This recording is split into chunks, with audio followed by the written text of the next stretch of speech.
ಎಲ್ಲರಿಗೂ ನಮಸ್ಕಾರ. Welcome to Nagu Mahi channel.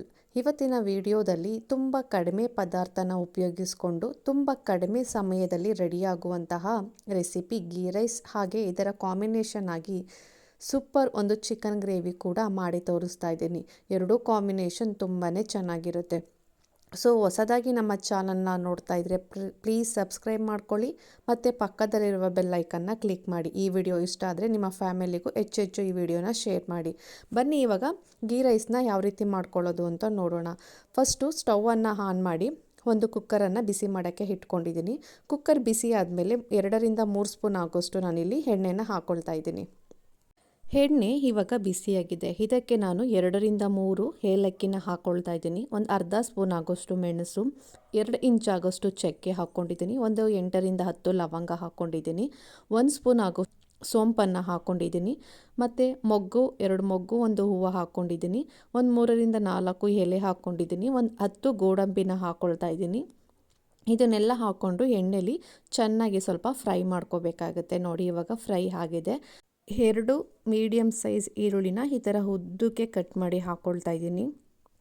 ಇದನ್ನು ಹಾಕ್ಕೊಂಡು ಒಂದು 5 ನಿಮಿಷ ಚೆನ್ನಾಗಿ ಫ್ರೈ ಮಾಡ್ಕೋಬೇಕಾಗುತ್ತೆ. ಸ್ವಲ್ಪ ಕಲರ್ ಚೇಂಜ್ ಆಗೋ ಗಂಟ ಈರುಳ್ಳಿನ ಈ ಥರ ಚೆನ್ನಾಗಿ ಫ್ರೈ ಮಾಡ್ಕೋಬೇಕಾಗುತ್ತೆ. ಖಾರಕ್ಕೆ ನಾನು 7-8 ಹಸಿಮೆಣಸಿಕಾಯಿನ ಹಾಕ್ಕೊಳ್ತಾ ಇದ್ದೀನಿ. ಮತ್ತು ಒಂದು ಇಡಿ ಆಗೋಷ್ಟು ಪುದೀನ ಸೊಪ್ಪನ್ನು ಚೆನ್ನಾಗಿ ವಾಶ್ ಮಾಡಿ ಹಾಕ್ಕೊಳ್ತಾ ಇದ್ದೀನಿ. ಇದನ್ನೆಲ್ಲ ಹಾಕ್ಕೊಂಡು ಚೆನ್ನಾಗಿ ಫ್ರೈ ಮಾಡ್ಕೊಂಡು ಆದಮೇಲೆ ಶುಂಠಿ ಬೆಳ್ಳುಳ್ಳಿ ಪೇಸ್ಟನ್ನು ನಾನು ಮನೇಲೇ ರುಬ್ಬಿ ಇಟ್ಕೊಂಡಿದ್ದೆ. ಅದನ್ನೇ ನಾನಿಲ್ಲಿ ಒಂದು 3-4 ಸ್ಪೂನ್ ಆಗೋಷ್ಟು ಹಾಕ್ಕೊಂಡು ಚೆನ್ನಾಗಿ ಫ್ರೈ ಮಾಡ್ಕೊಳ್ತಾ ಇದ್ದೀನಿ. ಶುಂಠಿಲಿರೋ ಹಸಿ ಸ್ಮೆಲ್ಲೆಲ್ಲ ಹೋಗಬೇಕು. ಅಲ್ಲಿ ಗಂಟ ಚೆನ್ನಾಗಿ ಈ ಥರ ನಾವು ಫ್ರೈ ಮಾಡ್ಕೋಬೇಕಾಗತ್ತೆ. ನೆಕ್ಸ್ಟ್ ಇವಾಗ ಇದಕ್ಕೆ ನಾನು ಅರ್ಧ ಕಪ್ ಆಗೋಷ್ಟು ತೆಂಗಿನಕಾಯಿ ಹಾಲನ್ನು ಸೇರಿಸ್ಕೊಳ್ತಾ ಇದ್ದೀನಿ. ಮಿಕ್ಸಿಯಲ್ಲಿ ರುಬ್ಬಿ ಸೋದಿಸಿ ಈ ಹಾಲನ್ನು ತಗೊಂಡು ಹಾಕ್ಕೊಳ್ತಾ ಇದ್ದೀನಿ. ಒಂದು ಅರ್ಧ ಕಪ್ಪು ಸಾಕು. ಇದನ್ನು ಹಾಕ್ಕೊಂಡು ಚೆನ್ನಾಗಿ ಮಿಕ್ಸ್ ಮಾಡ್ಕೋಬೇಕು. ಸೊ ಇವಾಗ ರುಚಿಗೆ ತಕ್ಕಷ್ಟು ಕಲ್ಲುಪ್ಪನ್ನು ಸೇರಿಸ್ಕೊಳ್ತಾ ಇದ್ದೀನಿ. ನೀವು ನೋಡಿಕೊಂಡು ರುಚಿಗೆ ನೋಡ್ಕೊಂಡು ಹಾಕ್ಕೊಳ್ಳಿ. ಚೆನ್ನಾಗಿ ಇವಾಗ ಉಪ್ಪೆಲ್ಲ ಹಾಕಿದ್ಮೇಲೆ ಒಂದ್ಸಲ ಚೆನ್ನಾಗಿ ಮಿಕ್ಸ್ ಮಾಡ್ಕೋಬೇಕಾಗತ್ತೆ. ಒಂದು 5 ನಿಮಿಷ ಇದನ್ನು ಚೆನ್ನಾಗಿ ಕುದಿಸ್ಕೋಬೇಕಾಗುತ್ತೆ. ಸೊ ನಾವು ಹಾಲು ಹಾಕಿರ್ತೀವಲ್ಲ, ಸೊ ಅದು ಹಾಲಲ್ಲಿರೋ ಹಸಿ ಸ್ಮೆಲ್ಲೆಲ್ಲ ಹೋಗಬೇಕು ಅಂದ್ಬಿಟ್ಟು ಒಂದು 5 ನಿಮಿಷ ಚೆನ್ನಾಗಿ ಕುದಿಸ್ಕೋಬೇಕು. ಇವಾಗ ನಾನಿಲ್ಲಿ ಅಕ್ಕಿನ ಫಸ್ಟೇ ಗೀ ರೈಸ್ ಮಾಡೋಕ್ಕೂ ಮುಂಚೆನೇ ನೀರಲ್ಲಿ ಹಾಕಿ ತೊಳೆದು ನೆನೆಯೋಕೆ ಇಕ್ಕಿದೆ. ನಾನಿಲ್ಲಿ ರೈಸನ್ನು ಬಂದು 2.5 ಕಪ್ ತೊಗೊಳ್ತಾ ಇದ್ದೀನಿ. ಚೆನ್ನಾಗಿ 2-3 ಬಾರಿ ಚೆನ್ನಾಗಿ ವಾಶ್ ಮಾಡಿ ಇಟ್ಕೊಂಡಿದ್ದೆ ಮತ್ತು ನೆನೆಸ್ಕೊಂಡು ಇಟ್ಕೊಂಡಿದ್ದೆ. ಇವಾಗ ಈ ಅಕ್ಕಿಯನ್ನು ಹಾಕ್ಕೊಂಡು ಚೆನ್ನಾಗಿ ಲೋ ಮೀಡಿಯಮಲ್ಲಿ ಇಟ್ಕೊಂಡು ಚೆನ್ನಾಗಿ ಮಿಕ್ಸ್ ಮಾಡ್ಕೋಬೇಕು.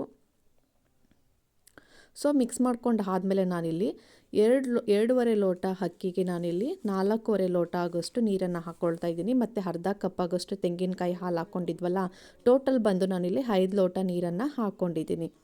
ಹಾಕ್ಕೊಂಡಾದಮೇಲೆ ಚೆನ್ನಾಗಿ ಮಿಕ್ಸ್ ಮಾಡ್ಕೋಬೇಕು. ಒಂದ್ಸಲಿ ಲಾಸ್ಟಲ್ಲಿ ಈ ಥರ ಕೊತ್ತಂಬರಿ ಸೊಪ್ಪು ಹಾಕಿ ಚೆನ್ನಾಗಿ ಮಿಕ್ಸ್ ಮಾಡ್ಕೋಬೇಕು. ಒಂದ್ಸಲ ಚೆಕ್ ಮಾಡ್ಕೊಳ್ಳಿ. ಉಪ್ಪು ಏನಾದ್ರು ಕಡಿಮೆ ಇತ್ತು ಅಂತ ಹೇಳಿದ್ರೆ ನೀವು ಮತ್ತೆ ಬೇಕಾದ್ರೂ ಸೇರಿಸ್ಕೋಬೋದು. ಚೆನ್ನಾಗಿ ಒಂದ್ಸಲಿ ಮಿಕ್ಸ್ ಮಾಡಿಬಿಡಬೇಕು. ಮಿಕ್ಸ್ ಮಾಡಾದಮೇಲೆ ಒಂದು 5 ನಿಮಿಷ ಇದು ಚೆನ್ನಾಗಿ ಕುದಿಬೇಕು. ಆವಾಗಲೇ ರೈಸು ಉದುರಾಗಿ ಚೆನ್ನಾಗಿ ಬರುತ್ತೆ. ಈ ಥರ ಕುದ್ದಾದಮೇಲೆ ನಾವು ಇವಾಗ ವಿಸಿಲನ್ನು ಮುಚ್ಚಿ 1 ವಿಸಿಲ್ ಬರ್ಸ್ಕೊಳ್ಳೋದ. 1 ವಿಸಿಲ್ ಬಂದ್ರೇ ಸಾಕು. ಇವಾಗ ವಿಸಿಲ್ ಬಂದಿದೆ ನೋಡಿ. ಇವಾಗ ಫೈನಲ್ ಆಗಿ ರೆಡಿಯಾಗಿರುವ ಗೀ ರೈಸ್ ಎಷ್ಟು ಉದುರಾಗಿ ಬಂದಿದೆ ನೋಡಿ. ಸೊ ಇವಾಗ ಗೀ ರೈಸ್ ರೆಡಿಯಾಗಿದೆ. ಈ ಗೀ ರೈಸ್ಗೆ ಒಂದು ಚಿಕನ್ ಗ್ರೇವಿ ಕಾಂಬಿನೇಷನ್ ಆಗಿ ರೆಡಿ ಮಾಡ್ಕೊಳ್ಳೋದ. ಮತ್ತು ಸ್ಟವನ್ನು ಆನ್ ಮಾಡಿ ಒಂದು ಬಾಣಲಿ ಇಟ್ಕೊಂಡು ಒಂದು 3-4 ಸ್ಪೂನ್ ಆಗೋಷ್ಟು ಎಣ್ಣೆ ಹಾಕ್ಕೊಳ್ತಾ ಇದ್ದೀನಿ. ಎಣ್ಣೆ ಬಿಸಿ ಆದಮೇಲೆ ನಾನು ಇದಕ್ಕೆ ಅರ್ಧ ಇಂಚ್ ಆಗೋಷ್ಟು ಚಕ್ಕೆನ ಹಾಕ್ಕೊಂಡಿದ್ದೀನಿ. ಮತ್ತು ಒಂದು ಏಲಕ್ಕಿ ತೊಗೊಂಡಿದ್ದೀನಿ. ಒಂದು 3-4 ಲವಂಗ, 1 ಸ್ಪೂನ್ ಆಗೋಷ್ಟು ಸೋಂಪು, ಒಂದು 2 ಪಲಾವ್ ಎಲೆ ತೊಗೊಂಡಿದ್ದೀನಿ. ಮತ್ತು ಒಂದು ಸ್ವಲ್ಪನೇ ಒಂದು ಅರ್ಧ ಸ್ಪೂನ್ ಆಗೋಷ್ಟು ಕಸೂರಿ ಮೆಂತ್ಯನ ಹಾಕ್ಕೊಳ್ತಾ ಇದ್ದೀನಿ. ಮತ್ತು ಮೊಗ್ಗನ್ನು ಹಾಕ್ಕೊಂಡು ಇದನ್ನು ಎಣ್ಣೆಲಿ ಹಾಕ್ಕೊಂಡು ಚೆನ್ನಾಗಿ ಫ್ರೈ ಮಾಡ್ಕೋಬೇಕಾಗುತ್ತೆ. ಖಾರಕ್ಕೆ ಒಂದು 3-4 ಹಸಿಮೆಣಸಿಕಾಯಿನ ಈ ಥರ ಉದ್ದಕ್ಕೆ ಕಟ್ ಮಾಡಿ ಹಾಕ್ಕೊಳ್ತಾ ಇದ್ದೀನಿ. 2 ಮೀಡಿಯಮ್ ಸೈಜ್ ಈರುಳ್ಳಿನ ಅದನ್ನು ಉದ್ದಕ್ಕೆ ಈ ಥರ ಚಿಕ್ಕದಾಗಿ ಕಟ್ ಮಾಡಿ ಹಾಕ್ಕೊಳ್ತಾ ಇದ್ದೀನಿ. ತುಂಬಾ ಟೇಸ್ಟು ಚೆನ್ನಾಗಿರುತ್ತೆ. ಈರುಳ್ಳಿ ನಾವು ಎಷ್ಟು ಸಣ್ಣದಾಗಿ ಕಟ್ ಮಾಡಿ ಹಾಕ್ಕೊಳ್ತೀವೋ ಅಷ್ಟು ಚಿಕನಲ್ಲಿ ಗ್ರೇವಿಗೆ ತುಂಬಾ ಟೇಸ್ಟು ಕೊಡುತ್ತೆ. ಸ್ವಲ್ಪ ಕಲರ್ ಚೇಂಜ್ ಆದಮೇಲೆ ನಾನಿಲ್ಲಿ 1.5 ಮೀಡಿಯಮ್ ಸೈಜು ಟೊಮೊಟೊನ ಹಾಕ್ಕೊಳ್ತಾ ಇದ್ದೀನಿ. ಚಿಕ್ಕದಾಗಿ ಕಟ್ ಮಾಡಿ ಹಾಕ್ಕೊಂಡು ಅದನ್ನು ಚೆನ್ನಾಗಿ ಫ್ರೈ ಮಾಡ್ಕೊಳ್ತಾ ಇದ್ದೀನಿ. ಸ್ವಲ್ಪನೇ ಅರಿಶಿನದ ಪುಡಿ ಹಾಕ್ಕೊಂಡು ಚೆನ್ನಾಗಿ ಫ್ರೈ ಮಾಡ್ಕೊಳ್ಳೋದ. ಟೊಮೊಟೊ ಸ್ವಲ್ಪ ಸಾಫ್ಟ್ ಆಗಬೇಕು ಅಂತಲೇ ಇವಾಗಲೇ ಸ್ವಲ್ಪ ಕಲ್ಲುಪ್ಪನ್ನು ಸೇರಿಸ್ಕೊಂಡು ಚೆನ್ನಾಗಿ ಫ್ರೈ ಮಾಡ್ಕೊಳ್ತಾ ಇದ್ದೀನಿ.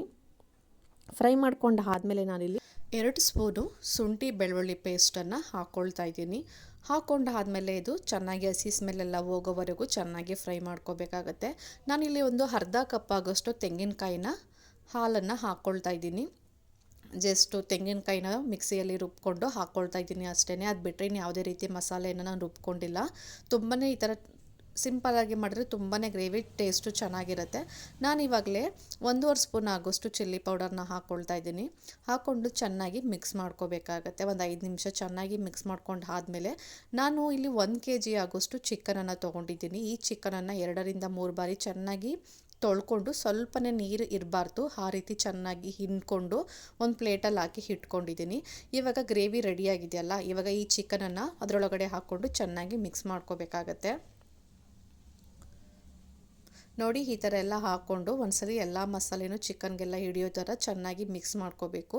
ಇವಾಗ ಸ್ವಲ್ಪ ಕೊತ್ತಂಬರಿ ಸೊಪ್ಪನ್ನು ಹಾಕ್ಕೊಳ್ತಾ ಇದ್ದೀನಿ. ಅದು ಹಸಿ ಸ್ಮೆಲ್ಲ ಹೋಗಬೇಕಲ್ಲ, ಅದಕ್ಕೆ ಸ್ವಲ್ಪ ಕೊತ್ತಂಬರಿ ಸೊಪ್ಪು, ಸ್ವಲ್ಪ ಪುದೀನ ಸೊಪ್ಪನ್ನು ಈ ಥರ ಚಿಕ್ಕದಾಗಿ ಕಟ್ ಮಾಡಿ ಹಾಕ್ಕೊಂಡು ಚೆನ್ನಾಗಿ ಈ ಥರ ಇವಾಗ ಮಿಕ್ಸ್ ಮಾಡ್ಕೋಬೇಕಾಗತ್ತೆ. ಮಿಕ್ಸ್ ಮಾಡ್ಕೊಂಡು ಆದಮೇಲೆ ನಾನು ಇಲ್ಲಿ ಅರ್ಧ ಸ್ಪೂನ್ ಆಗೋಷ್ಟು ಧನಿಯಾ ಪೌಡರ್ನ ಹಾಕ್ಕೊಳ್ತಾ ಇದ್ದೀನಿ. 1/4 ಸ್ಪೂನ್ ಆಗೋಷ್ಟು ಗರಂ ಮಸಾಲಾನ ಸೇರಿಸ್ಕೊಳ್ತಾ ಇದ್ದೀನಿ. ಇವಾಗ ಮತ್ತೆ ಇದನ್ನೆಲ್ಲ ಹಾಕ್ಕೊಂಡಾದ್ಮೇಲೆ ಚೆನ್ನಾಗಿ ಒಂದ್ಸಲಿ ಮಿಕ್ಸ್ ಮಾಡ್ಕೋಬೇಕು. ಸ್ವಲ್ಪ ಕರಿಬೇವಿನ ಸೊಪ್ಪನ್ನು ಹಾಕ್ಕೊಳ್ತಾ ಇದ್ದೀನಿ. ಸ್ವಲ್ಪ ವಾಶ್ ಮಾಡ್ಕೊಂಡು ಹಾಕ್ಕೊಳ್ತಾ ಇದ್ದೀನಿ. ಮತ್ತು ಇವಾಗ ನಾನು ರುಚಿಗೆ ತಕ್ಕಷ್ಟು ಉಪ್ಪನ್ನು ಹಾಕ್ಕೊಳ್ತಾ ಇದ್ದೀನಿ. ಹಾಕ್ಕೊಂಡು ಆದಮೇಲೆ ಚೆನ್ನಾಗಿ ಒಂದ್ಸಲಿ ಮಿಕ್ಸ್ ಮಾಡ್ಕೋಬೇಕು. ಮತ್ತು ಇನ್ನೂ ಸ್ವಲ್ಪ ಚಿಲ್ಲಿ ಪೌಡರ್ನ ನಾನು ಇಲ್ಲಿ ಸೇರಿಸ್ಕೊಳ್ತಾ ಇದ್ದೀನಿ. 1 ಸ್ಪೂನ್ ಆಗೋಷ್ಟು ಮತ್ತು ಚಿಲ್ಲಿ ಪೌಡರ್ನ ಹಾಕ್ಕೊಂಡು 1.5 ಸ್ಪೂನ್ ಆಗೋಷ್ಟು ನಾನಿಲ್ಲಿ ಚಿಕನ್ ಮಸಾಲ ಪೌಡರ್ನ ಹಾಕ್ಕೊಳ್ತಾ ಇದ್ದೀನಿ. ಹಾಕ್ಕೊಂಡೆಲ್ಲ ಆದಮೇಲೆ ಸ್ವಲ್ಪ ಚೆನ್ನಾಗಿ ಮಿಕ್ಸ್ ಮಾಡ್ಕೋಬೇಕು. ಅದು ಚಿಕನಲ್ಲಿರುವ ನೀರಿನ ಅಂಶ ಎಲ್ಲ ಸ್ವಲ್ಪ ಕಡಿಮೆ ಆಗಬೇಕು. ಅಲ್ಲಿಗಂಟ ಚೆನ್ನಾಗಿ ಈ ಥರ ಫ್ರೈ ಮಾಡ್ಕೊಂಡು ಆದಮೇಲೆ ನಾನಿಲ್ಲಿ ಒಂದು ಅರ್ಧ ಕಪ್ ಆಗೋಷ್ಟು ನೀರನ್ನು ಹಾಕ್ಕೊಂಡಿದ್ದೀನಿ. ಹಾಕ್ಕೊಂಡಾದ್ಮೇಲೆ ಚೆನ್ನಾಗಿ ಚಿಕನ್ ಬೇಯೋವರೆಗೂ ಚೆನ್ನಾಗಿ ಬೇಯಿಸ್ಕೋಬೇಕಾಗತ್ತೆ. ಒಂದು 5ರಿಂದ 10 ನಿಮಿಷ ಚೆನ್ನಾಗಿ ಬೇಯಿಸ್ಕೋಬೇಕು. ನೋಡಿ ಇವಾಗ ಬೆಂದು ರೆಡಿಯಾಗಿದೆ ಫೈನಲ್ ಆಗಿ. ಇವಾಗ ಸ್ವಲ್ಪ ಲಾಸ್ಟಲ್ಲಿ ಸ್ಟವನ್ನು ಆಫ್ ಮಾಡಿ ಈ ಥರ ಕೊತ್ತಂಬರಿ ಸೊಪ್ಪನ್ನು ಲಾಸ್ಟಲ್ಲಿ ಸ್ವಲ್ಪ ಚಿಕ್ಕದಾಗಿ ಕಟ್ ಮಾಡಿಕೊಂಡ್ರೆ ಈ ಚಿಕನ್ ಗ್ರೇವಿ ಕೂಡ ರೆಡಿ ಆಗುತ್ತೆ. ಸೊ ನಾವು ಆವಾಗಲೇ ಗೀ ರೈಸು ಕೂಡ ರೆಡಿ ಮಾಡಿ ಇಟ್ಕೊಂಡಿದ್ದೀವಿ. ನೋಡಿದ್ರಲ್ಲ ಇವೆರಡು ಸಿಂಪಲ್ಲಾಗಿ ಎಷ್ಟು ಈಸಿಯಾಗಿ ಕ್ವಿಕ್ಕಾಗಿ ಮಾಡ್ಕೋಬೋದು ಅಂತ. ತುಂಬಾ ಟೇಸ್ಟಿಯಾಗಿ ಮತ್ತು ರುಚಿಯಾಗಿ ಹೆಲ್ದಿಯಾಗಿ ಇರುತ್ತೆ. ಸೊ ನೋಡ್ತಾ ಇರ್ಬೋದು, ಈ ಗೀ ರೈಸ್ ಮತ್ತು ಚಿಕನ್ ಗ್ರೇವಿ ನೋಡ್ತಾ ಇದ್ರೆ ಬಾಯಲ್ಲೇ ನೀರು ಬರ್ತಾ ಇದೆ. ಅಷ್ಟು ಟೇಸ್ಟಿಯಾಗಿ ರುಚಿಯಾಗಿ ಇರುತ್ತೆ. ಸೊ ನೋಡಿದ್ರಲ್ಲ ಎಷ್ಟು ಕ್ವಿಕ್ಕಾಗಿ ಮಾಡ್ಕೋಬೋದು ಅಂತ. ಈ ವಿಡಿಯೋ ಇಷ್ಟ ಆದರೆ ಒಂದು ಲೈಕ್ ಮಾಡಿ, ಶೇರ್ ಮಾಡಿ, ಕಮೆಂಟ್ ಮಾಡಿ. Thank you.